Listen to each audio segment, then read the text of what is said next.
I'm Party Marty. Let's talk. Good evening. Good evening.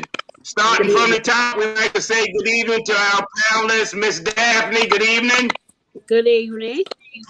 Good evening, Karen. Good evening. Maybe my mic is muted. CC, good evening. Good evening, everybody. All right, is my mic good now? Gina, can you hear me well? Yes, I can.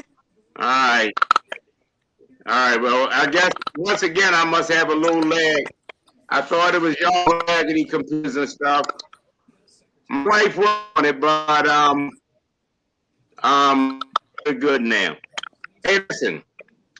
First of all, everybody, if you don't know what the show is, we say I'm Party Marty. Let's talk. What I do is we talk about different topics. We move around for about 10. Hey, everybody's perfect. Nobody have to move anything. Everything else is perfect now. Listen, we talk about different topics for a little while, then we move on to the next topic. We got an awesome panel again this evening. We got some people, this show is already teaching us stuff like Brittany Tates, Frank Tates, with the kids on break, Twala with the kids on break, Al with the kids on break. It's things that we don't know that I don't know because my kids are 45 and close to 50.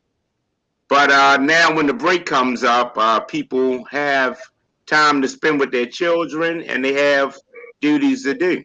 So we're keeping our panel going on. Karen, maybe I can throw this to you. A person that homeschooled their kids when they were young, summer break, what did you do? We took vacations. Karen, can you hear me? We took vacations, just like everybody else. Okay, am I lagging? Is that why everybody is slow, or is me, or I'm No, lagging? they just have to have a chance to turn their mic Okay, I on. may end up upstairs. Can you hear me now? I can hear you. Everybody's mic, I can see you. Okay. Yeah, I can hear you perfectly now. Daphne, you good? Daphne's still playing. Daphne, it ain't gonna get no better than that. You perfect. Unmute your microphone, Daphne. Can you hear me? Okay, you got it? Yeah. Yeah, perfectly. Just leave the phone alone, Daphne. It's perfect. Leave it right there. I'm not. Okay. All right. Here's what's going on. All right. Listen, y'all. About a few different topics, and we move right along. And when each person gets a topic, everybody gets to comment on their topic or what have you. But the forum is designed for everybody to have some input. The person who's topic, we like to let them get the majority of their topic out and have some input. In the background, you'll hear Doni clicking on keys, but he's also going to be in responsive stuff so that we. If you're new to it, everybody knows that I like to always start my show with a quick prayer, and then next is a moment of silence for the persons that aren't here. And then last but not least, we get back to the show. Okay, y'all, starting prayer. Father God, once again, thank you for the wonderful things that's going on in all our lives. Father God, prayers for everybody that's dealing with the coronavirus. Prayers for everybody over there fighting the God-forsaken wars.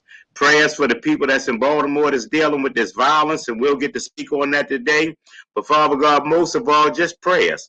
We pray that you stay in the midst of us. That's all we need is your hand and the blood. In Jesus' name we pray, amen.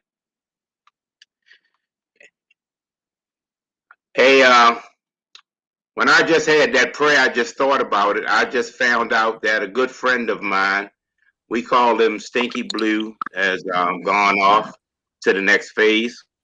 Stinky Blue was one of the persons that I hung with as a West Baltimore thug, and he was who helped me get started hustling. And it's amazing how now my hustling is Party Marty's Moon Bouncers and work. At one time as a young man, my hustle was dope, cokes, and readies. Stinky Blue taught me about A-rafting. Sure y'all know what A-rafting is when they come around with the water, with the cart, with the horse and stuff like that. We used to go rafting and stuff like that. Stinky Blue came up one day and he told me he was going by with the cart, and I said, "Hey boy, what's up, Jack? You know what I mean?" He said, "Man, Party, why don't you come help me today?" I said, "Man, I ain't doing that, Jack. That ain't worth it." He had some watermelons, he had some fruit and all that. I'm Party. I ain't going off doing none of that kind of stuff. You know what I mean? He said, and I never forget that quote. He looked at me and said, "Don't even want to Party, Marty. Stay right there." Now, at this time, I was a young kid. He took $5, put down on the ground, five $1 bills. He said, "Boy, that's there for you. You can have that." I'm gone. Kept going on up the street. Now, this is what he did. He aroused my curiosity. I was sitting there doing nothing. He had $5 to throw on the ground. He knew that would work me. Now, do I pick that and look like the chump that I am? You feel me? Or do I leave it there? Now, to the panel, what do you think I did at 16 years old? Did I leave it on the ground or did I pick it up? Pick it up. I must be going real slow. I must be something. I can't. Cece, your mic is muted too, I guess. I said pick it up. Picked it up. He was muted. I know you said that, Jim. I said you picked it up. Let me. Yeah. Okay, I picked it up. All right. Let me do this. Be ignorant for a minute, y'all here, because wife is up there. CC, turn your mic on. That's the new internet. See, it works. Didn't you see it pop up? Okay, y'all. All right, let's move right along. Get back to the show. All right. Hey, this one's for you, Blue, Stinky. This is from Party Marty. Here we go. Watermelon, red to the rind. Watermelon, red to the rind. He was born in Alabama. They got shipped to Tennessee. If you're talking watermelon, you should be talking to me, money. Oh, red to the rind. Come and try mine, you'll find watermelon's red to the rind. Hey, on the second floor, what you trying to do? If you get fruit, I will bring it to you. Mine all red to the rind. Come and try Parties, you will find his watermelon red to the rind. That's for you, Stinky Blue. Water comes in my heart, comes out my eyes. That's to a real one. That's to a real one right there. That's to a real one. When we got up there, Jack, we went out in all them different neighborhoods and them God-forsaken neighborhoods, and it was me and Stinky Blue on that cart, and we was kids, but we was thugs. But we wasn't afraid because we was going out there chasing that money. So everybody laughed at me and Stinky Blue when we was out there with watermelons and bananas and hot dogs. You laugh at the point that we went home every day chug. Every day chug. So this is a conversation I'm having about where things started at. That's where I started. After the paper route, my next thing was watermelons. My next thing was bananas, apples, and we A-raft up and down Pennsylvania Avenue. And when it got slow, when somebody looked at like they wanted to ride, Stinky Blue taught me to take that horse, unhook the horse, put it down, and we sides in Druid Hill Park. So, y'all, when I say that I'm getting my prayers in and my moment of silence, I'm really thinking about somebody's gone. I'm thinking about somebody's gone. I always think about my grandson who we lost in these God-forsaken streets and violence in the city. That's when I think about it when I pray. When I sit back, I just thought about Stinky Blue. He's gone, just left us last week. But that's what I do. I think about somebody that's gone through something. Stinky Blue taught me how to hustle for all the times that he spent showing me how not to be afraid, how to get up 6 o'clock in the morning and load the cart. Stinky Blue, hats off to you. And I want you to know, I didn't go through them neighborhoods being scared. He told us to make as much noise as we could to let everybody know the A-Raft man was coming. And that's what I did. So y'all, thank you for my little time that I got to share with y'all. Let me take you one last time. Watermelon red to the rind. See, they born in Alabama. They got shipped to Tennessee. If you're talking watermelon, you should be talking to me, 'cause mine are all red. Red to the rind. Come and try mine, you'll find. Rest in peace, Stinky Blue. Rest in peace. Starting our panel off today, we're going to start off with the newcomer. The newcomer, Miss Daphne. Miss Daphne Austin. Y'all don't know her now, but you probably seen her for years and years talking about her situation. And when she starts telling you what her story is about and what her topic is, you'll know who she is immediately. Miss Daphne, thank you very much for stepping in and being part of us today. This is how we do around here. I say, as we call our segue in, I say, I'm Marty, let's talk, and then you talk about your topic. Miss Daphne. Yes, Mr. Marty. What's your topic today? I'm Marty, let's talk. Well, I didn't have no particular part, but while we on the subject, we need to talk about the violence. Your subject, listen, here's the subject that I want. Yes. Are you there? Go ahead, Daphne. Yes. My heart is just so heavy every day. Not witnesses, but hearing of all the pain and the homicides and the violence that's plaguing our youth. And it's just not in Baltimore City where they want you to just believe. My son was killed in Harford County in 2008 when he went to a party. So it sneaks up in different places. It's just trauma. A lot of youth are in trauma. They're in a trauma mode and they take their problems out on everybody else. In other words, hurt people hurt other people. I always say that it's not the children's fault. Children learn from the adults. Children learn from their environment. So if you're living, I guess the young men are probably, my son was 22. I think the young men were maybe like 16 or 17 at the time. Where in the world would they learn something like that from? I know it's a lot in the movies, the videos, the TV. But when you go out every day in your communities and see this every day, for the whole 16 years you have been alive, isn't that normal that you react like that? Yeah. It's normal to them. They don't see anything wrong with it. Absolutely. What's unnormal is us as adults who sit around and don't say anything about it. That's unnormal. That's so true. It's very unnormal how we can dress up and go to a funeral of 500 and 600 of us deep to these young people funerals like It's a rite of passage, and we can't get 25 people to come out in the community and say that this is wrong and something needs to change. We got to change. I always say children are paying a debt that they don't owe. Oh, absolutely. They don't owe this debt. Whatever we didn't do, whatever we couldn't do, whatever faults we had or whatever, our children are paying our debts. And it's hard to pay your debt back. God knows that's the hardest thing, but you got to go look at yourself in the mirror. And as I tell my husband, just sit back and reflect on some things you've done in your life and stuff. And then before you know it, boomerang. Yeah. The debt has to be paid. And unfortunately, Satan knows that our children are our weakest link. And he comes get them at the most vulnerable time. And it's just we have to figure out a way. But I always say the first way is apologize. We need one big worldwide apology to all the children. Absolutely. One big from state to state, city to city, block to block. We should be speaking nothing but apologies to these young people and prayer. Forgive us, like God forgives us for what we've done.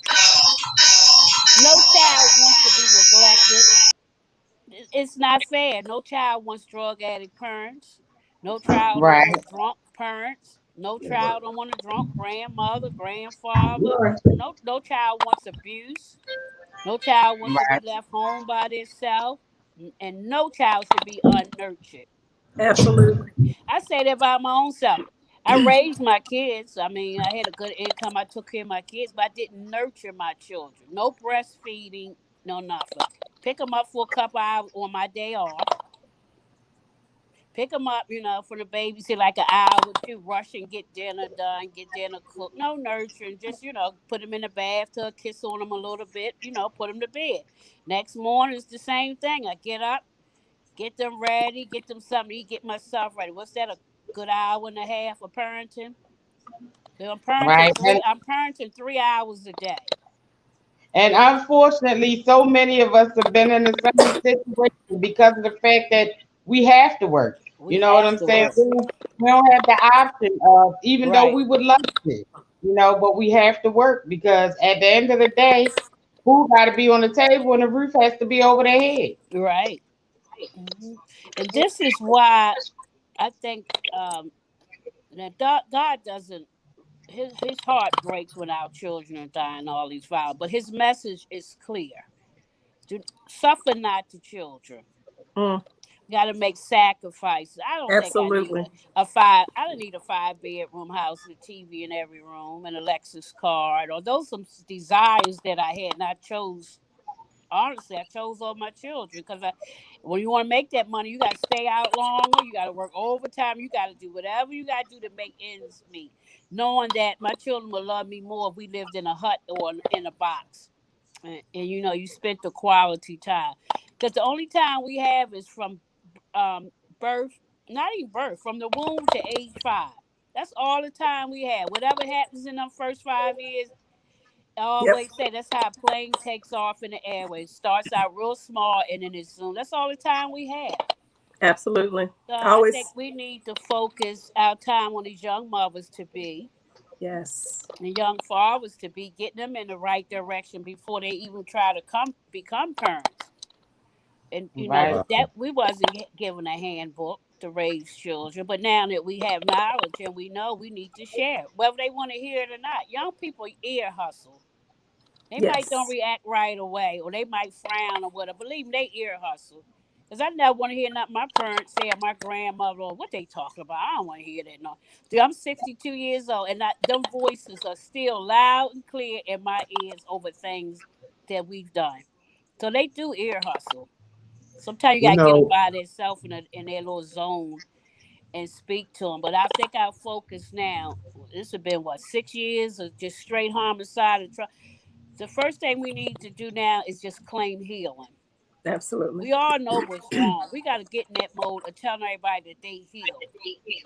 you And we know, need to put it out there like, look, no homicides today. We on day 17, no homicides, no violence. And it needs to be put out there how well that they're doing in spite of. They say, wow. Well, you don't know what you're stopping at the time when you're saying something. Because if it wasn't for the grassroots people out here, you taking 300 homicides, could have well been 700 or 800. Because you got to think about the missed Absolutely. shootings, Yeah. you and things like that. So we all have to find a way. Again, I always say we have to apologize Hmm. and ask them for forgiveness first. See if they forgive us. Ask Hmm. them for Daph, forgiveness. Yes, Mr. on Marty. that on that note, first of all, great points, great point. What is your organization called? Moms, Mother Murdered Sons and Daughters United Incorporated. One more time. Mothers of Murdered Sons and Daughters United Incorporated. You've seen Daphne on television for years. She will not let this situation of her son go because it means something to her. But that being said, when my daughter also has lost a child to street violence, my grandson Antoine, rest in peace. Yes. And when I asked Daphne about coming on the show, my first thing was sadness. She's going to talk about the situation and what have you. It's ironic how these podcasts and stuff Donnie Glover has going on and to get us informed. Daphne didn't talk about anything about it. She seems to me more like she's talking about where we can go, what we can do. Here's plan B. What do we do next? I applaud you for enlightening people and telling us the direction that we need to be headed in. I applaud you for talking about your shortcoming. what you could have done better. You know what I mean? What does it say? The first thing you want to do is when you every time you point one finger out, there's three of them coming back. You know what I mean? To try to teach somebody, to show somebody what's going on. I applaud you for that. And self-reflection is always very difficult. And the thing I always tell my children, I always say the first child is the crash test dummy, because y'all don't come with an instruction book. So we got to really figure out what's going on.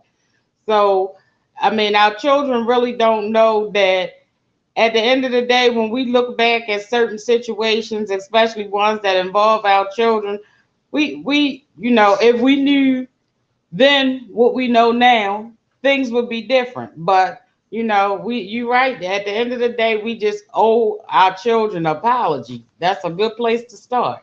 Here's my chance, as y'all say, and Daphne, you'll find that I do. Excuse me as I segue in. I'll put something out there. Just the things, and everybody, I need y'all to keep looking at your screen to always, when you see your microphone, to see if it's a line on it. If it's a line on it, that means that your microphone is off. You know, hit the thing, unmute yourself. That means you're muted. If you see right next to your name, it's a picture of a microphone, right, baby? Yes. If there's a line through there, that means you're muted. I don't think they can see the line. Okay. Anywho, here's what I'll talk about. Different topics that we've been through and what people have learned. So how do you, can Daphne, can you hear me? Okay, I can't hear you. Read my lips. Your microphone is muted. Gina, your microphone is muted. Hit the mute button on your microphone. Johnny, hit the mute button on your microphone. It's muted so we don't hear the feedback, Marty. We got to mute them. Somebody's mic. Okay, that's why. Okay, all right, cool. All right, listen. Daphne? Yeah, see, they got it now. I know what was going on. Okay. All right. Look, excuse me, everybody, to the listening audience. Sorry for our slow start today. And thank you, Daphne, for an awesome start to get our topics going on. But here's what I wanted to bring to mind. I want to tell you about things that's learned here by watching this podcast. You know, just a few things that went by. If you watch our podcast, you learn from Gina Lee that Harriet Tubman was only 5 feet tall.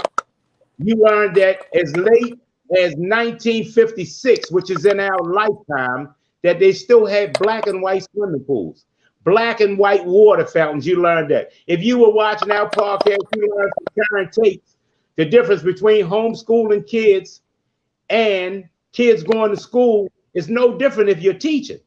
They have to learn the same curriculum. They have a test to go through that they must pass. If you're watching my wife, Cece, you learn things that's going on about the George Floyd trial. If you listen to Doni Glover, he's teaching you that information is power. If you listen to myself, you're learning that doing the podcast isn't easy as it looks. So these are the things that you learn from doing the podcast. We're going to jump right on to 1 hour heavy hitters. I'm going to get my wife in there who spent a lot of time watching television today, and she has a burning desire to get this out here. So to my wife, I'm Marty, TC. What's your topic? Let's talk. Okay. Well, for anybody who's watched in the past, you know that my thing is I usually do something about whatever's happening that's hot in the news today. So as everybody knows, the Derek Chauvin trial, the officer that killed George Floyd, and I just was watching the first 2 days of the trial and just saw some interesting things, learned some new things. You know, as this thing unfolds, we learn more and more things. First thing that we learned is that the officer had his knee on George Floyd's neck for 9 minutes and 29 seconds. Mm-hmm. We originally thought that it was 8 minutes and 43 seconds, but it was 9 minutes and 29 seconds. Wow. And he was already dead after 4.5 minutes, but he continued, even though, I mean, I've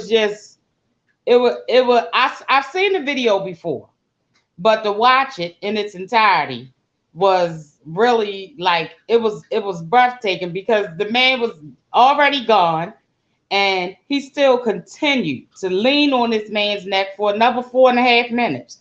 And the more that the bystanders screamed at him to get him up, let him up, he can't breathe, everything, he just you could just see the grinding motion where he just grinded his knee into his neck even more. And part of the oath that they take, the state's attorney read it and it went word for word, never employing unnecessary force or violence. That's in the oath that they take when they become a police officer. They had this man unarmed, in a prone position, handcuffed, and 27 times he told them that he couldn't breathe. 27 times. The paramedics came to check for a pulse, and Mr. Chauvin still was on the man's neck, even in the presence of the paramedics. Even when they brought the gurney out to put the man on the stretcher, he never. The prosecutor had to say, never let up and never get up, because he never did either one. He continued even after he was no longer a threat. And the thing that was disheartening and even more disheartening about the whole situation, there were children there. They had 2 children that testified today. One of them, four of them were minors. They couldn't even show their face. But one was as young as 9 years old. And just like we were speaking about trauma, we were speaking about trauma. Imagine how traumatized that child would be for the rest of her life. They asked her why she was in court. She said she was there for George Floyd. Because even a 9-year-old child knew that what was happening in front of her eyes was wrong.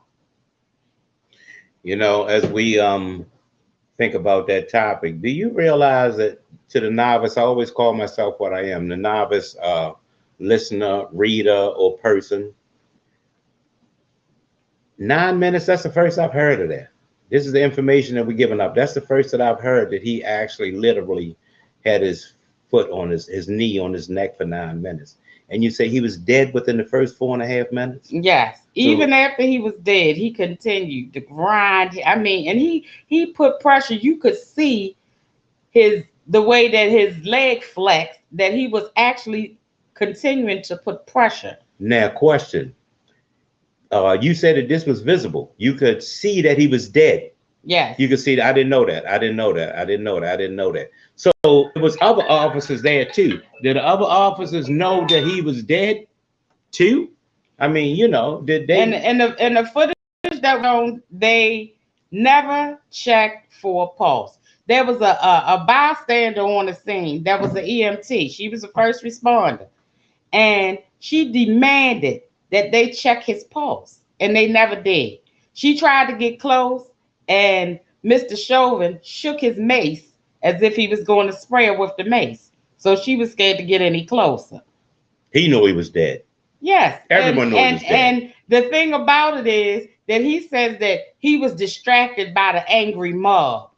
It was only an angry mob because it was Black and brown people. Because the city of Minneapolis, I want to say Minneapolis every time, y'all. But 3 people called the police on the police. The police dispatcher. Even the dispatcher who was watching it live on a video feed, she even knew something wasn't right. 3 people called the police on the police. And because this trial is going on, the city has spent $1 million on security, and they plan to spend a few million more. Now, they spent $1 million already because they think that these angry mob is coming, and they haven't even done anything. Well, but when the riots were at the Capitol, they wouldn't even send in the National Guard because they were afraid of the optics. So I guess when it comes to Black and brown people, the optics really don't matter. Wow. All right, out to the panel. Gina, Karen, comment? Yeah, I watched bits and pieces of it. It's hard to watch. It's really, it tears at your heartstrings because you know that this is just a farce. You already know. It's clear that this man was murdered. It's Yes. murder. And you know, I mean, having to put these people through testimony and have this attorney try to make their statements incorrect or slander them in any way or whatever, it's sad. It's just it's hot. And to think that we've got to go through almost another month of this just to say what we already know. Donnie says, with $27 million already paid to the Floyd family, do you think there will be a conviction? What do you think? And here's another, and just like when we all look at that video, we feel like that should be a slam dunk. In our mind, it's no Right. question that this was murder. But first of all, let's look at the jury. Right. 5 men, 9 women. Black or white? 8 white, 4 black, 2 mixed. And Hennepin County is the demographic is 74% white and 14% black. Mm-hmm. So he is really in a position to be tried by a jury of his peers. Exactly. Wow. Exactly. Which means most likely no conviction. And that's why they're going to be spending more money on security, because they recognize that. Absolutely. And let me ask y'all this, just so that I know, just my opinion, being an ex-West Baltimore thug, we already just getting over the pandemic. Don't you think that they automatically going to convict this cat because they know that we will burn every damn thing down again? Can you imagine with the jobs already gone, all the chaos and confusion that we living in with this pandemic, if they find this man not guilty? Lord, I don't care how many damn police they got over there at the White House. They ain't watching that CBS on Pennsylvania Avenue. That's up in smoke. And But you see the thing is, but you see the thing is, because go ahead, Jada. No, go ahead, see. I was just saying that that's a double-edged sword in itself, because they want to make us act like the animals that they claim we are. Right. You know, so they really know that chances are it's a good chance that this may not go the way that we can believe our lying eyes about that 9 minutes and 29 seconds. But they already know. That's why they put the security measures in place. And when the inevitable happens, that's just going to be them saying, see, look, I told y'all they was thugs. I told y'all they was animals, you know, so. Well, So they'll have Justice would something. say, Uncle Maurice, Justice would say, yes, he would be found guilty. That's what Justice would say. However, just in everything that's been happening here lately, I mean, who would have ever thought that the melee would have happened at the Capitol the way it did? I mean, justice, where is it? There is none. Right. But that's what I think they're counting on. They're counting on the fact that they can say, look how these black people acted as compared to that riot at the Capitol. Do whatever you got to do to it. They're going to use that opportunity to compare the two. It's like Cece said, it's a double-edged sword. It really is. You know, so the onus would really be on us, the black and brown people, all of them, everybody that's standing for George Floyd and for this conviction. The onus would really be on that crowd to show them differently, no matter what the outcome. To show them. Yeah, I just look at how sad the whole situation can become. You know what I mean? If this is a not guilty verdict, I mean, you know, that's just overwhelming. You know, when you think about this, so you know, it started off with our panel, Miss Daphne, when she talks about her trying to heal still after all this time losing her child. You know what I mean? This is George Floyd. This isn't something across the world or something like that. I've been on Daphne for literally 30, maybe even 40 years. I don't know. She's been selling me and Cece, right? These overpriced damn glasses forever. Y'all want, hey, while Daphne, let me tell you, You want to take $2,000, throw it up in the air, look at me and see eyes. That's right. $2,000 these two glasses cost. You know what I mean? But I can see every last one of y'all. Let me tell you what I did. Last year, it was glasses are so expensive with them. I went to another place. We can't talk about other things on the air. We went to another place and we saved money, saved like half. We were so blind with them damn glasses, we couldn't see. We take our glasses off to see and then put them back on. You know what I mean? And Daphne Optical Fair in there. What's that shopping center, Daphne? The Ingleside Shopping Center. In the Ingleside Shopping Center, I'm gonna tell you, has made a believer out of us. When me and Cece left out of there, we started going into the market reading cans. Ketchup bottle. I've been blind for so long, I didn't know. But it's not a game to me. Because I had bad vision. I was struck in my eye with a rock when I was at the age of 9. So for 50 years, I've been dealing with this situation. And Daphne always reminds me, how you playing with your eyes, but you're riding a darn Jaguar. You riding a Range Rover. You'll spend money on everything else, but your eyes, you come here, want a deal. Right. And my eyes should be more important to me than anything. You know what I mean? Right. You only get one set. You only get one set, and we found out Daphne and them in there. This doctor is, how long has he been there, Daphne, your doctor? About, I'm gonna say, I've been like 41. He about 45 years. This guy, older guy, just as cool as the other side of the pillar. But let me tell you, when he finished with clicking that thing and telling you what's your best site, you gonna stop and look at it. You gonna say, Doc, that one right there, I can see everything. You gonna start reading stuff around the room.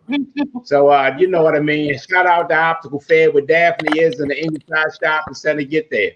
All right, y'all. Let's move right along. We're going to jump. Hey, show of hands. Gina, you next, or Karen, you next? Who want to be next? Okay, Gina, you're up. Wait a minute. I did that wrong. Hey, watch me segue in, Daphne said, this is what I do. I got to segue in. This is my segue. Hey, Gina, what's your topic? Party. Let's talk. All right. My topic is the extension on the eviction moratorium. And the CDC has extended the moratorium for the fourth time. The first time was in September when it was supposed to expire in December. Then in December, they extended it for the second time to January 31st. And then for the third time, when Joe Biden got in, they extended it to March 31st. Now, because the pandemic is presenting national public health issues, they've extended it again to June 30th. Now, it's kept people in the pandemic has kept people in their homes, and it has also kept people out of crowded settings. But if evictions were to take place, where would these people go? You can't have them in homeless shelters because then you actually contradicted yourself with the overcrowding. Okay, so in March, Joe Biden proposed $50 billion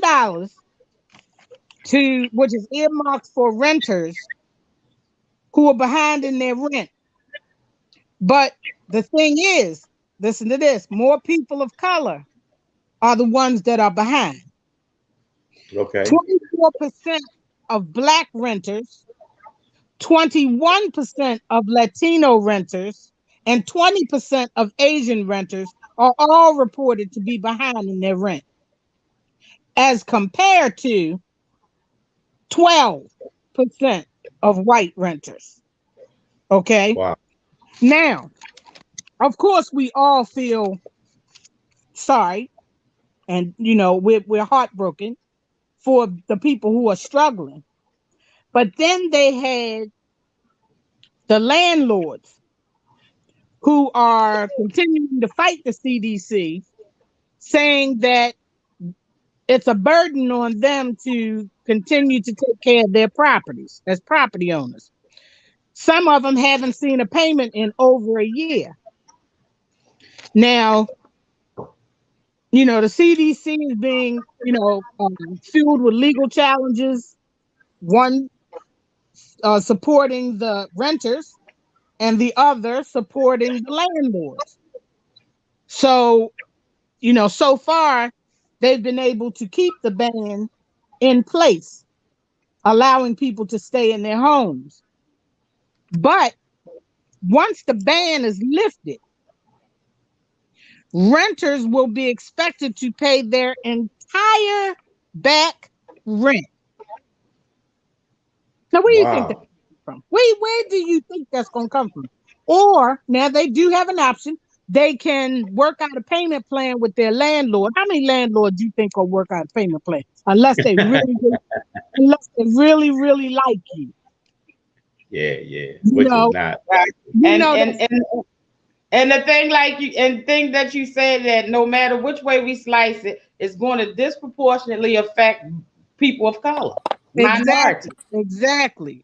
So, I mean, keeping the moratorium in place until the stimulus money can get to the hands of the renters is critical. But I mean, it can help stop the spread of the COVID virus through mass evictions. But too many evictions are still taking place. It's Absolutely. still That's what I was taking going to place. say. They're still The taking the place. yes, Because if I'm not sure about this, but if I'm not mistaken, that moratorium is federal, and the states still have the right to put their own things in place. Am I correct? Absolutely. Absolutely. well, even with that, like I said, the CDC even imposed criminal penalties on landlords who violated the order. But enforcement is slim to none. So what? And even if they Right. do violate the eviction order, there's no process for the renters to file complaints against the landlords who are in violation. Now, I And was when it watching a show a couple of days ago because, of course, I feel for the renters. But I was watching a show the other day where a couple had purchased a home. They've purchased a home back in June of 2020, and they cannot get in the house because the former owner will not leave. They've gone there with Wow. they've gone there with the police. They've gone to court and everything to prove that it's their house. They want the man out. They can't evict him because of this moratorium. Now they've got to pay mortgage every month and have been paying it, or else they'll lose their home. So they've got to continue to pay mortgage until this moratorium is lifted. I mean, I'm like feeling for both sides. I'm like, you know what I'm saying? If I was a homeowner and somebody that I wanted out of my house wouldn't leave, what do you do? But then right, on and the other that's hand, that's a you tricky situation. it is. And then on the other hand, you've got people who need to mother with children, all kinds of situations, families. I mean, you can't just put them out on the street, and the shelters aren't going to take them because of the COVID. On that note, Gina, let me tell you something. This is ironic. Cece and I are renters. We have some property that we own. I'm not telling Karen's business, but they have rental property too. You know what? Do you know I did not realize or think about it till you just said that.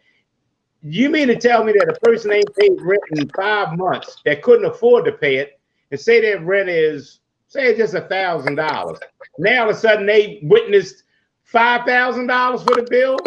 Yep. All of a sudden at once, they're not saving this money. They think they're living free. And Right. right, and the Exactly. thing about it Right. is that's the part that they don't realize is that a moratorium does not mean that it doesn't mean Rent-free. forgiveness.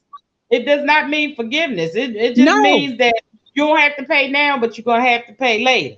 Yes. And I hate to say it, I love our black people, but I'm gonna call a spade a spade.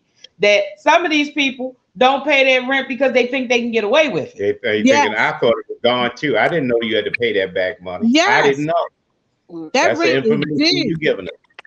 You know, because I mean, in the grand scheme of things, just like I told Maurice, through a lot of this situation with COVID, the people that work the measliest minimum wage jobs, if you worked at Burger King or you worked at the supermarket, you were not unemployed. Yeah. You Because weren't people were still unemployed, right? eating, people were Right. still right. going to the supermarket, you still had to Right. go to the dollar store. So those jobs were still in place. You're You right. know, just like he said, with And our they were rental getting property, I mean, COVID no, pay. exactly. None of our tenants in our rental property had no $1 million job, but they all paid their rent because they all continued to stay employed throughout pandemic. Right. Absolutely. And one of the things that's happening here is, I mean, and again, I haven't had any issues with my renters either. I mean, they've been paying, but here, the evictions are still happening, like you said. And the other thing is we're still recovering from the last hurricane that we had. So anytime a Where do home you goes live on at, the market, Karen? say Karen, that where do you again. live at? Where do you Oh, live? I'm sorry. Jacksonville, North Carolina, home of Camp Lejeune. Okay. Hoorah. Okay. Wow. Largest amphibious military Marine Corps base on the East Coast. Hoorah. Hoorah. But So y'all still recovering from that weather? we're still recovering from the hurricane we had in 2019. So there's not a lot on the market. You could pretty much, if you wanted to, be wrong and really price gouge. I mean, there's really not that much available to rent. Anytime here, there's a lot more home purchase, but anytime a house goes on the market, they're having bidding wars. Right now, a friend of ours is a realtor, and he said that he's in the middle of selling a home, and there's like 7 offers, and they're asking way over. They were offering way over the asking price, just so they could get someplace to live.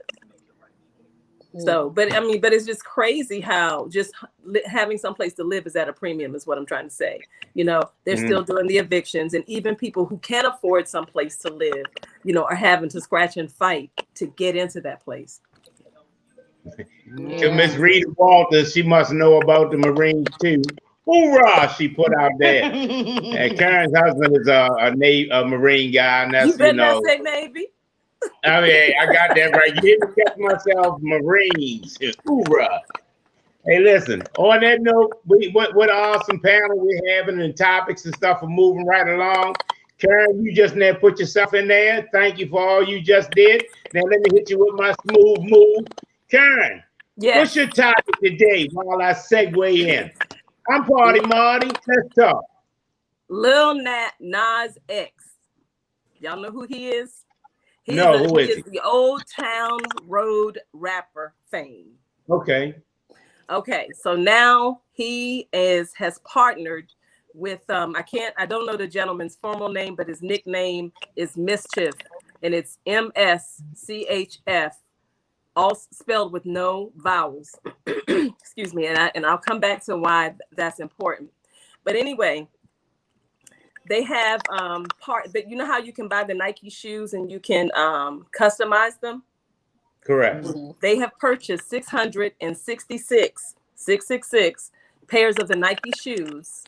They have Luke 10:18 written on the side of them, which says, I saw Satan fall like lightning from heaven. They have a pendant. It's a pentagram pendant, which is Wiccan, which is the demonic sect of whatever Church of Satan. The shoe has, and Cece, you're gonna have to help me with this. 66 cc's. What's that? What is that in ounces, or do you know off the top of your head? Not off the top of my head. Okay. No. Well, 66 cc's of a red mixture, but 1 ounce of human blood. And what, the shoe? In the sole of the shoe. Now we're talking. Hold 1 second. Wait a minute. Wait. Whoa. He hasn't heard. Is this real? This Yes. is serious you talking? Yes, it's real. Yes. Of human blood? One drop of human blood mixed with that red mixture, but one drop of human blood in the sole of the shoe. Okay. So it retails for $1,018. That's why I said Luke 10:18. And that's what's on the side of the shoe. So now I'm not sure if you're familiar, but in the Hebrew alphabet, they don't have vowels. So Yahweh, we use an A and an E in it, but Yahweh is YHWH. So, and Yahweh is the name for Jesus. Now this is Holy Week, Passover week, Easter is Sunday. I don't think that it's a mistake that all of this, because the shoes were released yesterday. So I don't think that this is a mistake that all of this has come out during this time. Whose blood was shed on the cross? Jesus. Pure blood shed on the cross. Now we got somebody else's blood in the sole of a shoe, because Jesus shed his blood for our souls. And so mischief, his name is spelled with no vowels. Yahweh is spelled with no vowels. This came out the same time during Easter week. And I don't think that it happened by mistake. And we were talking about generations, and we're talking about children, and we're talking about the things that influence them, and we're talking about the job that we need to do to be able to just impart morals in them. I'm sure everybody here, not everybody that's watching this podcast may have grown up in church or even know what Easter is, celebrate Easter. All they know is clothes and tennis shoes, but I just think that this is something that we as adults really need to be informed about, so that we already need to keep our eyes and ears open as to what's happening and what our youth are being influenced by. But and of course we know music and clothes and everything has always influenced a generation.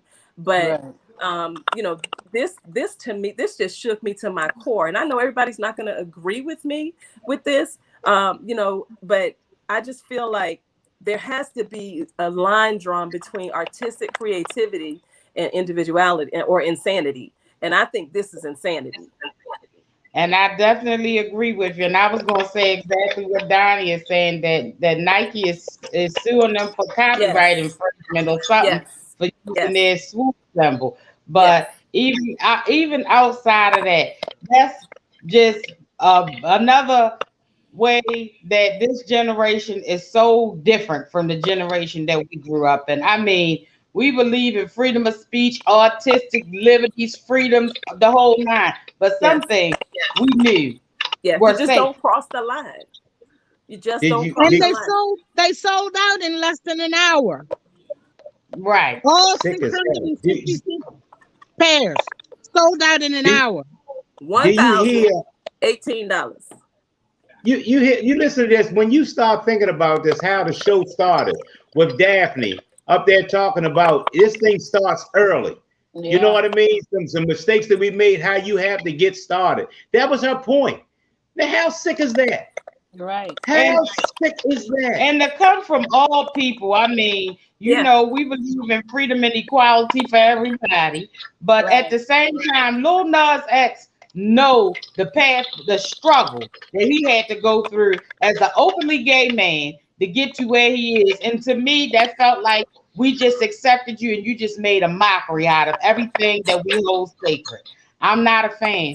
You know what? And one of the things he said, and I'm going to say this too, I disagree with a lot of everything that I have read. But one of the things I will say to his credit, and it's true. So it puts the onus back on us. He said that, because, all the little kids love the Old Town Road dance and song, right? Everybody's doing that. And he said, but he's an adult and it is not his responsibility to watch out for our kids. Entertainers that's their parents' job. What? Entertainers, and he's right to a certain extent, but entertainers always say that when they do something, somebody try to hold them accountable. My husband loves LeBron James. I'm not a big LeBron fan. I'm Team Steph all day. But one thing that I respect about LeBron James is he knows that part of his responsibility as a public figure is that whether children should look up to you or not, they did. You know what I'm saying? And you have a responsibility to the public and to your fans to behave in a way that behave in a certain way. You know what I'm saying? The hold yourself to a higher standard. You know, persons like myself, sometimes CC always said something. She'll hit me with something. If you don't know, unless you've been under a rock or living on Mars, I guess I was under a rock and living on Mars. That's the first I heard of this. Me too. This is some insanity. And I agree with you wholeheartedly, CC, that, you know, entertainers and athletes, you know, have to recognize that people are looking up to them because they have a godlike status. And, you know, from there, and they influence what the kids wear, they influence the moves that the kids do, the dances, all of that. So you're absolutely right. And I agree with you 100%. My only point is that I need parents to take a look at that and say, although this athlete is doing this, that's not what we've taught you to do. Although this singer is doing this, this is not what we've taught you to do. You know, everything is about choices. You know, and if we can help to influence our children's choices, then everyone else doesn't have to. That's absolutely. But you know, we live in a get rich or die trying.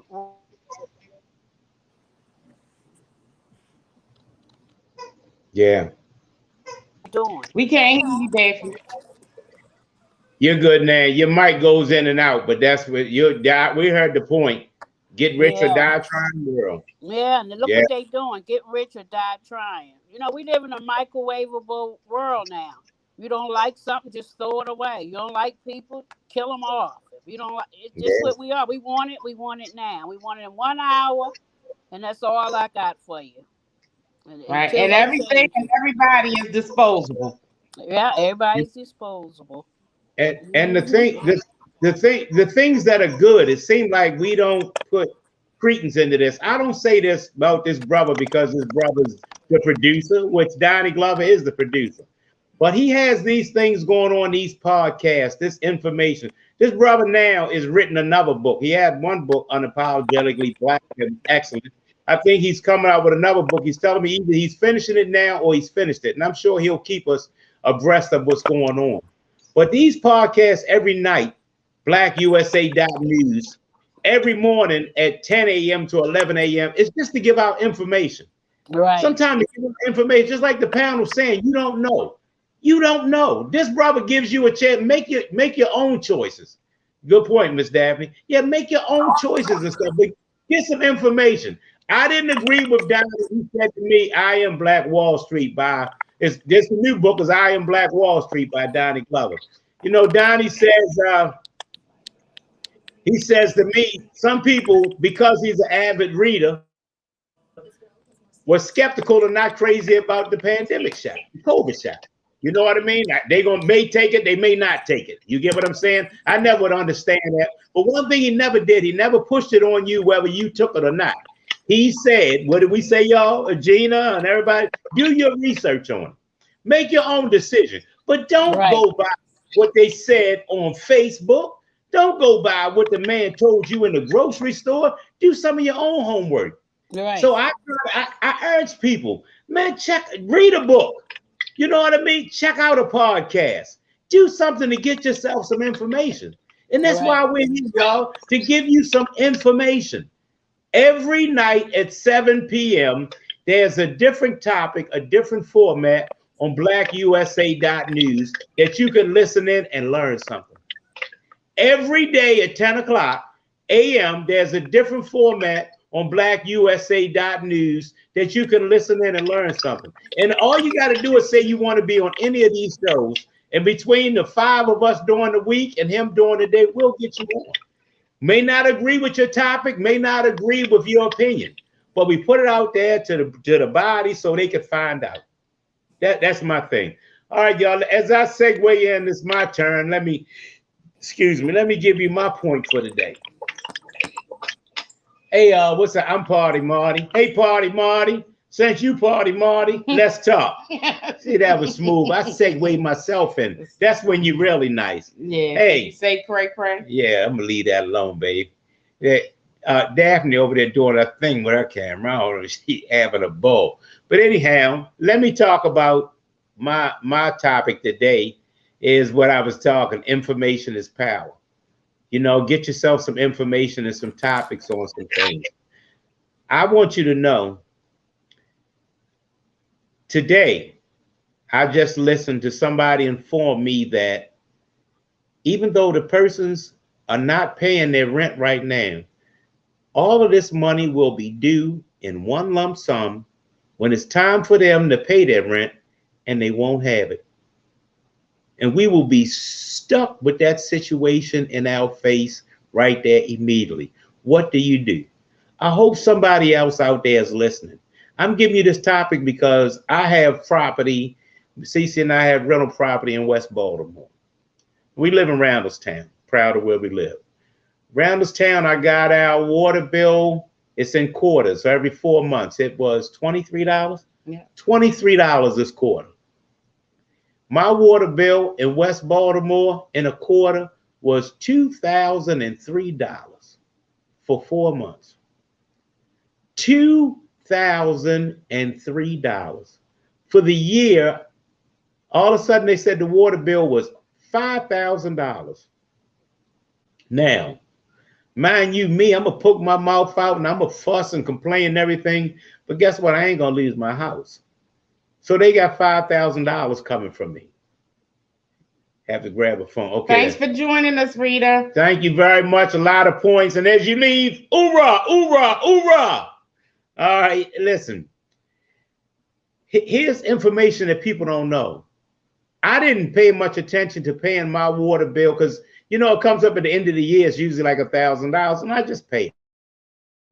You know what I mean? You don't have to keep paying it. Now that is so high that it's hit me like a ton of bricks. You feel me? I know that I need to start paying, figure out some kind of way to pay it monthly. I have renters and stuff that I don't charge water bill to because the water bill's never been this excessive. Guess what? Somewhere along the line, the renters in West Baltimore, starting with me, Party Marty, we got to pass that water bill on in your rent. We have to pass that water bill in your rent. If not, then I made no money off that property that I own. And we're not in this just to be out there having a nice time. Like Gina was saying, made no money off that property that they were renting. They sell, Donnie said they're selling water, I think. But if you ever on Bentlow Street, you look, it's always pipes running up down the street. Somebody's always got a water leak. They got water shooting all over the place, and they tell us we ain't paying for it. The water got to be, somebody got to be paying for it. Right, the street can get, the middle of the street can get water for free, but the people that live on the street, they have to pay for that don't even make any sense. That doesn't even make sense. That doesn't make any sense. So, you know, when you pray for things that's going on, Gina, that was a good topic that you hit us with. You know what I mean? Pray for these people who get ready to be forced to catch up with these rent and stuff like that or get put out of their homes. And I'm going to tell you right now, they ain't been saving it. They ain't been holding on to this money that they haven't paid for 5 months. Are you kidding? They ain't got no $5,000. What, you know what? Here's the new thing me and Donnie laugh about. Don't worry, when I get my water bill, I'll pay with my stimulus check. They're going to pay their water bill with their stimulus check. They're going to pay their mortgage with their stimulus check. Their car payment with their stimulus check. Guess what? Every damn body that they owe, they're going to all pay them with their stimulus check. Yeah, that's the new income tax. That's the new income tax. Now I pay you when I get my stimulus. They ain't tell you owe 5,000 people. You know what I mean? With $1,400. So that's and the thing, just like Daphne was saying, you know, when all of this thing come to a head, what you think that's going to do to the rate of violence in the city? Because I guarantee you, these people are not going to sit back and be out on the street. They're going to find a way to come up with that money. Mm-hmm. Yeah. And the ones that do get put out on the street are going to knock you in the head for your money. Absolutely. You know, we don't know how important this George Foreman trial is. I mean, if this man is found not guilty, we're in Baltimore. I'm talking about Baltimore. People on this panel live all over the world, you know. turning them in North Carolina. There's people from Georgia, people all over the world. But I'm gonna tell you, my small little city, Baltimore, is gonna take a hell of a hit. If they find out guilty, they're gonna burn this joint down. I know these people. But guess what? At the end of the day, just like we said, we all think that there should be a slam dunk, but we all old enough to remember Rodney King. Right. You know what I'm saying? That was also film on tape, clear as day. Nobody ever thought in a million years that they would get away with that. But you know, you never know. Well, here's what we do. With 27 million already paid to the floor, do you think he will be convicted? My prayer is yes. I think it's a slam dunk that he has no choice but to be convicted. But as my lovely wife Cece just came up and said, think back of Rodney King. What we always do to our new panelists, our novelists right now is Daphne, is you.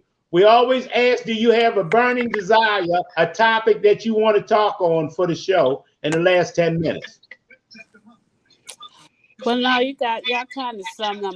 My main concern is getting these children to where they need to be at. That's just so hard on my heart every day. But we can't get the kids straightened out till we get the parents straightened out. So that the community really, really needs to have an effort with our young people. I'm talking about at a young age, bringing that village mentality back. Everybody keeping their eye on other people, kids and families and stuff. That's what we always had. We don't have that village. And I think the thing what has caused the city somehow, we start getting good jobs and education, and we took our tax money and stuff, and we moved out to the counties and all. And then we left all the poor people there in one place who's not paying taxes. So of course they don't get what they deserve in their community as far as the school system, the recreation and parks and everything. How come we just couldn't learn to live together with the wealth that we have and stick together and help each other out? Maybe God didn't send us out yonder. He certainly, I never thought that I would live in Harford County and have my nice house and cars, and I would have to bury my 22-year-old son from gun violence. You know, we move out there, we leave that stuff. We ain't supposed to have that stuff happening to us. I think we just got to figure a way what's more important. Is our children education or where we live at, or do we say I'm from the county or I'm from the city, or it doesn't matter. We all our brother and sisters keepers. So anybody on this broadcast, I don't know if you're in the county or where, it is your responsibility. Right now the city is down. It's your responsibility to bring all your resources and your help to your sisters and brothers so they can get up on their feet and get back to some kind of normalcy. It's selfish to lay in the comfort of your home and watch those children suffer like that and don't be a part of anything. Some people won't even send $2 donation in, but you'll pay for a GoFundMe funeral. I just can't get past that. I went to the 15-year-olds viewing last Friday. Lo and behold, I got that Mr. Wiles. There was another young man, about 30. It was 2 funerals. Every bit of 400 people traveling in and out of there.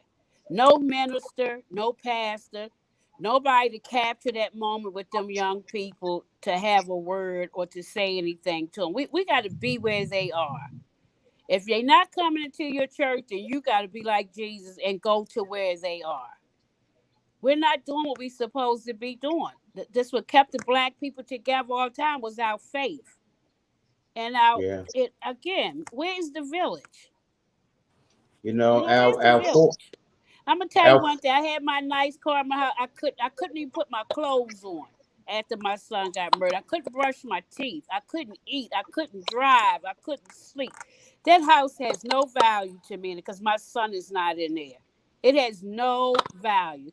Half my house I won't even go into because I don't want to pass the bedroom where he slept in and things like that. We have to get people well. We have to work on getting people well. We got to stop blaming politicians. We got to stop blaming police. Do you know that police in this day and age are born in the same culture as the kids in the street doing the crime? The only thing is they passed agility test and was able to put a uniform on. It's not policing. It is the person that gets up every day and put that uniform on that's under stress, depressed, has everything wrong with him too. And they go on to put that uniform on, and we learn to hide our feelings and our emotions on our jobs and how we dress and all, so nobody can see really what's going on with us. And mental illness is very prevalent in our communities. But that was all something our grandparents didn't want to talk about. You know, don't you say that. Don't let Sister Smith hear that. Or don't walk past there. Or the person couldn't come out. Or you would hide that child. No, because we had been through so much. That's one thing we didn't want to put on our table was mental illness and all. So most of us have alcoholic problems, drug problems and all. It wasn't because it's a liquor store and somebody passed you. The thing is, why do we want to pick those things up and use them? Mm-hmm. Right. You can have 1,000 liquor stores. If it's not for this drawer you go drink, you're not going to go in there and buy it. We have to get people well, tell the truth to people, and get them well so we can start getting all this stuff out of our communities. Absolutely. Bit by bit. The only thing was open during the coronavirus was the liquor stores. It was the liquor store. What does that say to people? What does that say how society treats people? I always say society sets the stage and then man does the acting. Absolutely. And we have to find a way within ourselves in the Black community to start back over with heal. Well, like I say, with apologize and then focus on healing and nothing else. Little small things we can start with. You know how important it is. I was reading this book. If your child doesn't make the bed, if it doesn't make its bed up in the morning, that's already a sign right there that they're not going to listen or they're going to have other problems. If you have a child that's too clean, always folding up their clothes in their room and sweeping the door, that's something wrong with them too. We just need to learn more. We need to have these things going in our churches about how to be a parent, how to do this and how to do that. But right now they're teaching prosperity. So if you have all the money in the world, what are you going to do with it if you don't know what to do with? You're going to blow it. You're going to buy all kind of junk there. So we need to teach our kids how about saving and how to work with what you have and not try to get rich really quick. You know, it's just so much that we can do free in our community. There's plenty of Black people that have social worker degrees and stuff. Everybody has to volunteer their talent. Everybody. We should have free social work. There's people should be volunteering in the schools for tutoring. There's men who can take a kid on and be a father to them when you know that it's not one around. We have to go down to where these people are and get them fixed. If not, we all going to be in trouble. We all hide in our houses now. You don't want to drive down this street. You don't want to go past the street. We're running for 12 and 13 and 14-year-old children that's got us afraid to live. It's real simple. We got to get the job done. Now, who are we waiting for? Who are we waiting to come save us? Some kind of miracle. You know what I mean? And that's the whole thing that we have to realize is nobody's coming to save us. We have to save ourselves. And you know what I'm saying? And we have enough talent in our community to get the job done. But you just like you said, people just got to be willing to reach out. You know, on that note, let me give y'all something that reminds me of a story about Mr. Johnson. Mr. Johnson was a Christian guy. You know, he believed in the Lord. And one day he was sitting over there and he was living in Mississippi where the waters was rising. They was having a flood. Yeah, Daphne, right now, water's going to come to your house.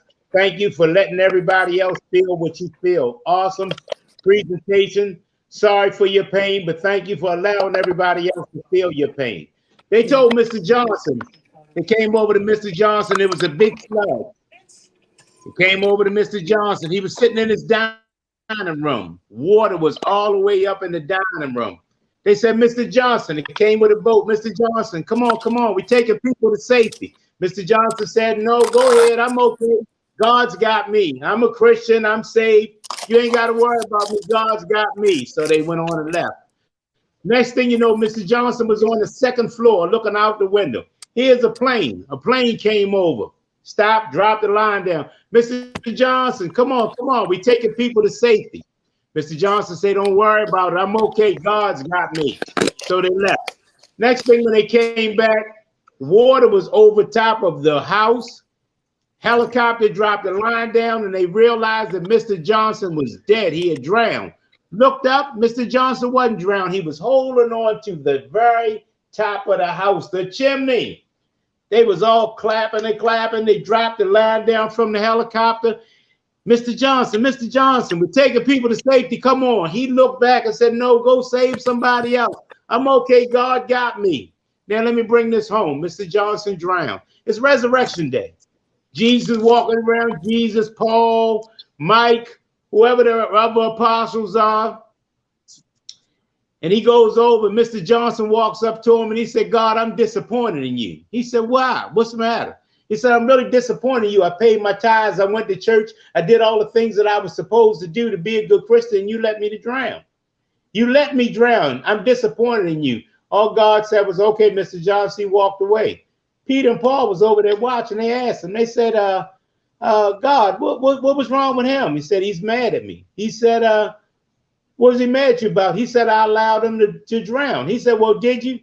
And Jesus just looked at Paul and Matthew and the disciples and said, I sent him a boat, I sent him a plane, and I sent him a helicopter.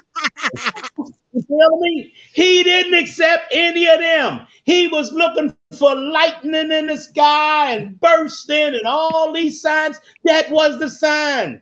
God said, I sent you a boat, I sent you a plane, I sent you a helicopter. You didn't take any of them. You was looking for the stars and the heavens to open. We get all these signs. We get all these signs. I don't care if my sign is something small. I'm glad I got you with that one, Gina. I don't care if it was something small as this podcast. Yeah, thank you, Doni Glover, and has allowed me to be part of Into Your Living Room. Has allowed Daphne with walking away. This is a person who had to bury their only child. She's beat up. You feel me? But she took her time instead of blaming everybody to talk about what we could do. What we could do. Hey, y'all, I don't care how small it is. It may just be a podcast to the persons and stuff like that. But I'm going to leave you with this. This brother, Doni Glover, this brother, BlackUSA.news. This brother, BlackUSA.news podcast every day, twice a day. BeMoreNews.com. This brother is giving us a platform. He's given us a voice. He's put these things together so we can get some information and we can talk about it. And even if you, Gina, you can even laugh. You know what I mean? You can get somewhere. Please, y'all, please join in. Please follow this brother. Please try to make a difference. Okay, y'all, let's bring it home. Going around the horn. Karen, avid listener, take us home. Closing thoughts. Just in agreement with everybody. I mean, it seriously takes a village. We all have to get out there. And of course, you know, I'm always with the children. That's my heart. So, you know, everything that Daphne is talking about, those are things we have to do. We have to get in the community. We have to get through to our children. Rules without relationship equal rebellion. So we have to have relationship. Rules without relationship equal rebellion. Gina Lee, closing thoughts. Okay, I'm gonna jump off on a tangent just a bit. Something that I read and I want to share with everybody. After you get your vaccine and they give you your card, do not post it on Facebook. The reason they're saying that is people are copying the information on the card and using it. All I gotta do is print it out, take a picture and print it. So just a tad of information, FYI to everybody. And Staples and Office Depot have a promotion going on where they will laminate your COVID vaccine cards for free. Oh, but don't post it on. Do not post it on social media. I mean, you can tell everybody that you got it, but do not show that card. Okay. Yeah. CC, closing thought. My closing thoughts are just like I said, we on my topic of which is something that is really I hold really dear is this whole thing that's going on with this George Floyd thing. So I'm really watching very closely. And we just have to pray for our communities, pray for our world, and get more involved, be more active. We have to be the change that we want to see. And, we have to really keep a close eye on this and make sure that we hold these people accountable. And let's just pray that there's a favorable outcome. But as you all know, I will keep you posted. I just seen my friend of over 50 years, Irvin Reed, is a regular guest on Doni Glover show. He's into politics. He posted on there that another great show. And thank you. To the person that's listening, I want you to know this show is different than the rest. I mean, we've had different shows with different topics. I put together a different esteemed panel tonight because I wanted a different type show. I knew that Daphne had something different to offer. I know that Gina and Karen are always here so they can lead it, and we got my anchor and stuff. But if you really watch y'all panel and people listening, do you notice how we always come back to another show? You know how Daphne went over there, we went right there to our anchor. What did Al keep saying? A village has to raise these kids. And what was Daphne talking about? A village. Yeah. You get what I'm saying? You talk about Karen. What is she talking about? She's talking about how sick people are. That is sick. I mean, I know he's hometown road. I mean, maybe you can get on your horse and ride your, dumb ass out of here with that. I mean, who thinks these things up? But this is the information that has to be put out there so we know. Gina always giving you some information. She talked about her topic, which was awesome. I didn't know that, Gina. Me, the novice, did not. Some things we don't know. I'm thinking that there was a grace period that was now maybe at the end of your loan, or I didn't know you had to pay that all back. I don't think that they knew that they had to pay all this money all in one lump sum. And if they say if you owe $1,000 evictions, if you owe $1,000 for 5 months, now it's $5,000. I'm gonna give you 90 days to stretch it out. Now your new mortgage is still $2,000 a month. If you couldn't pay the $1,000, how you gonna pay the $2,000? So guess what you're gonna do? You're gonna leave that man's property. Yeah. And when you leave that man's property, Karen and I all know they go in there and break in your house, steal all the hot water, copper pipes out of your house and destroy the house. Now there's water running all over the place. It's crazy. It's crazy. Hey, y'all. Once again, blackusa.news. Rest in peace, Stinky Blue. My man, you know what I mean? Hey, y'all didn't get it the first time. Before we go, I'll give you one because Stinky helped raise me. My wife's looking at me and I don't care because I'm Party Marty. Watermelon red to the rind. Watermelon, try some of mine. See, they was born in Alabama. They got shipped to Tennessee. If you're talking watermelon, you should be talking to me. Mine, they all red. Red to the rind. Come and try mine. You'll find my watermelons red to the rind. Rest in peace, Stinky Blue, to a real one. Somebody that took me off that corner, started me on this travel and this road that I have for hustling. Stinky Blue, to one of the best that ever did it. Good night to everybody, our panel. Thank you for a wonderful time. Thank you for going off beat and giving us a different show. To all our other panel guests that aren't here, enjoy your family. Keep doing what you're doing, making sure you're taking care of these kids. I always leave out with the same song because I'm so excited about this chance for my podcast. Thank you very much, blackusa.news and Doni Glover. That boy said it best, one of my favorite actors. Oh, let me make this point too. Case persons don't understand this when we talk this black and white thing. We're talking about topics that affect us.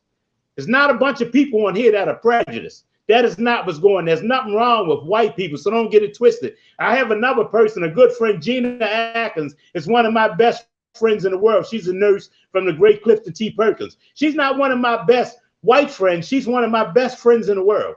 So Gina Atkins and the Grimes and all the people and stuff like that, friends, don't think that we have this prejudice that goes on against white people. We're talking about important events that happen in the world that we need to talk about. The Jews look at the Jewish people, look after the Jewish people. Koreans look after the Koreans. Oreos look after the Oreo. We need somewhere along this line, y'all, for black people to start looking out for black people.